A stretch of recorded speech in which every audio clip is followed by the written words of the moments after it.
Oh, I'm sorry. I was reliving the epicness that was the tag match between the Pillars of Destiny and the Night Terrors at Hot Summer Night.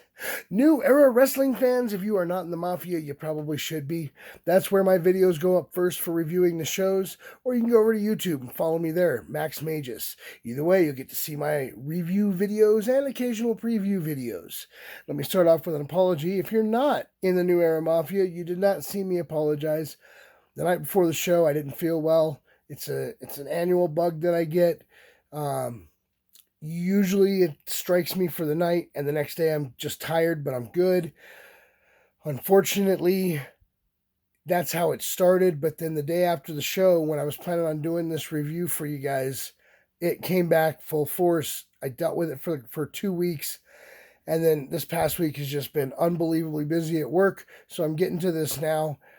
I want to give a shout out to Brother Ralph and Dan. It was so good to see you guys at the show. Hopefully we'll see more of you guys. And now there's 4 little words I want to talk about before we get into this.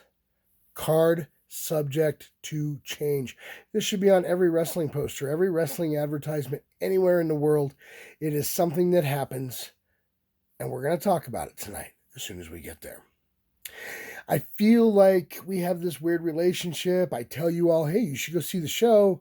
And you respond with, well, you're not my father. I'm not trying to be your father. I'm just getting you some quality wrestling entertainment. If you haven't been showing up and watching the likes of Eric Angel, the New Era champion Joey Kincaid, the Pillars of Destiny, you don't know what you're missing out on. You know, Cody Devine and Logan are the tag champs. But have you come to see that? Maybe you should. Maybe you should listen to me. But without further ado, let's start talking about Hot Summer Night. First thing I want to talk about is Morales' outfit. Nate called him the mullet of announcing, and then claimed that we, the Mafia, approved of those statements. You can't talk about our leader that way. But he did have the suit business top and the shorts on the bottom. So I see where you're coming from, but you can't talk about our leader that way. Guys, the first card subject to change moment tonight was the Pillars of Destiny. Opened the show. They came down to the ring in true Pillar fashion. They ended up taking Brother Ralph's hat. They grabbed a mic. And now they point out that they were announced as the main event. And they were. It was supposed to be a tag team match. Main event, the Pillars of Destiny versus the Night Terrors. But the Pillars wait for no one. So they want to open the show. They want Kincaid and Junsu now. These are the only 2 men that I believe can get away with making a demand like that of the Night Terrors. Make the demand they did. Kincaid comes walking out to the top of the ramp. Junsu laid out again? No. There's Junsu coming in from behind. This was an all-out brawl all the way around ringside. Fans were used as weapons. Come on. You've seen these guys have matches before. Not necessarily with each other, but you've seen them have matches before. You had to know this was coming. Man, this match didn't even start for a while. Unfortunately, Morales got licked. Poor guy. Bell finally rang. I mean, this was just an amazing match. It ended with a reversal into a roll-up. Kincaid and Junsu are your winners. The Terrors had the sportsmanship. They walked over. They shook hands. They gave Junsu hair. Let's be honest. The hair on his head's what's missing. So that was probably a good thing. Please no choppy. Then they helped Kincaid to the back. True sportsmanship. This was an amazing match from top to bottom. I'm not going to lie. I am never disappointed when these 4 men are involved. This was amazing, and I hope to see more out of the Pillars of Destiny, and we know we're going to see more out of the Night Terrors. They have told us that. Oh, Night Terrors with the win. Up next, Powers comes walking down to the ring. Shareholders, blah, blah, blah. Crowd quiet, blah, blah, blah. Blah, blah. Basic training. You're corrupt. There's no Bruce Rogers or Daddy Doom. Oh, I think I mentioned this card subject to change. 2 people are unable to make the show. They were in tournament matches. So we're going to have to find replacements for them. There's an open spot. Well, Noel comes down and says he committed actions that were unbecoming of a champ. No, you didn't, Jason Noel. Don't let Powers or those people in the back or all those, as Eric Angel calls them, flat scans around ringside convince you that you did things unbecoming of a champ. You did everything necessary to remain champ. And that is why you are the longest reigning champion in New Era history. And don't you forget it. Powers actually called him a dick. He says, "You're apologized for being a dick?" Shut up, Powers. Nobody wants to hear you speak, that's for sure. But he did point out your win-loss record speaks for itself, so you're in, but your match is now. Jason Noel got the easy match of the night, or it should have been. He was taking on Matty. He was pandering to the crowd again, though. He still ended up winning, but come on, Noel, you got to stop that pandering. That's what happened before. We had another first-round match after this. Papalipto versus Ham. Don't ask. If you weren't there, be thankful on this one match. Lipto was amazing, though. I'm not going to lie. And Ham was probably pretty good. I couldn't get past the gimmick. Sorry, buddy. Props. You did a good fight with Lipto. My only real complaint about this match is, Joe, cool, come on, man. How many times do I have to defend you? I can't do it this time. You're looking this way and Lipto's coming in from over here. Get your glasses checked. It's time for a new prescription. Lipto wins this match with the Corona Plunge. Up next, the tag titles are on the line. Mac Battle brings out Cody. Logan comes out next. Black Ops comes out. Eric Angel. Methuselah, the oldest man on the planet, who should have retired years ago. Eric, I still love you, man, but your tag team partner, I don't know. Mac got out there, and he had to wish somebody a happy birthday. He was sitting towards the back. Happy birthday to you. Glad you had a good time. This match was pretty back and forth. I mean, I really thought Eric Angel and Methuselah might have a chance.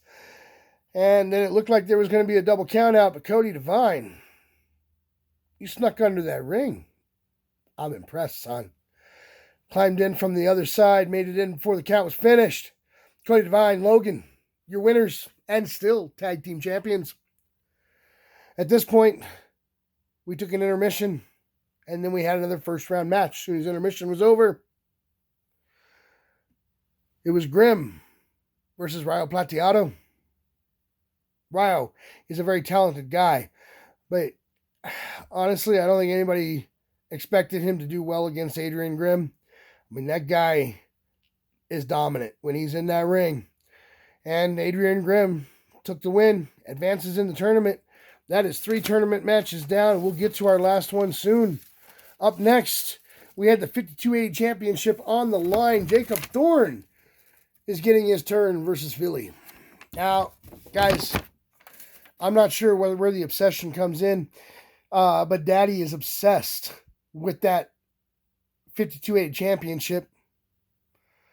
Her guys have taken on Philly almost every show since he's won it or been involved in some way. They've attacked him. They've done things. She is obsessed. I don't know what it is. Because she couldn't make the tournament and none of her guys have gotten the job done against Philly, she has decided that she's got to take matters into her own hands. And at Red, White, and Bruised, it is going to be Daddy Doom taking on Philly 5.2 for the 52-80 championship. Billy, I got a lot of faith in you. I promise, I do. I don't know how you're going to do this one, though. I don't know how. Up next, we had a women's triple threat match. Jules versus Joan Jetson versus Tyra. Man, I'm going to be honest with you guys. Tyra's very impressive in that ring. Her cosplay is always on point. She's very talented. Joan, every time I see you, you get better. That's important. Jules, congratulations on the win. You outlasted the other two. Congratulations. Jules is your winner in this match. Now, if you've been paying attention, we still have one tournament match left, and we're at the main event. Our main event is the final match on the first round of the tournament. It is Duff Doyle versus another member of the Dungeon. It is Duff Doyle versus Brumach. This is going to be a brutal match. This match is Obi-Wan versus Darth Vader, the teacher facing the student. Of course, my ears were bleeding, by the way, if anybody cares. Ears bleeding. I always do when Duff comes out. But you know that. We've talked about this. I tell you almost every show that Duff's there. My ears are bleeding. I've even posted it in Mafia. Hey, once again, join the Mafia if you're not already in there. My video goes there first. I upload to YouTube. I share it in the Mafia. Boom. Sometimes it goes out from there. But join the Mafia. Follow me on YouTube. Max Magius. Duff outlasted his student and got him with the trailer hitch this time. Duff Doyle moves on in the tournament. Your tournament shapes up like this for round number 2. Duff will be facing Papa Lipto. Jason Knoll taking on Adrian Grimm. Round 2 promises to be entertaining. Maybe you should be there. Your longest reigning champion in New Era history takes on the muscle of the Dungeon, Adrian Grimm. Duff Doyle takes on Papa Lipto. Guys, these are dream matches. How are you going to miss those? And we also know Daddy Doom is taking on Billy 5.2 for that 52-80 championship. You have no reason to miss this. You should totally be there. I cannot reiterate this enough. If you have not listened to me in the past, this is the time to listen to me. Guys, that leaves a couple pieces of business. Red, White, and Bruised, Saturday, July 16th. Mile High Comics. Please be there. Your match of the night. Guys, the sportsmanship at the end of the match put this one over the top. It is the Pillars of Destiny versus the Night Terrors. Match of the night. And Wrestler of the Month. Yeah, he made my ears bleed. But Duff Doyle is your Wrestler of the Month. Guys, I will not be at Red, White, and Bruised. Unfortunately, I will be out of town. But I promise you, you'll still get a review show from me for that one. But maybe you should go and see the show yourself. That way you don't got to wait for me to upload my review show that I will be able to give you guys, despite the fact that I'm not even in town. I'll see you guys next time.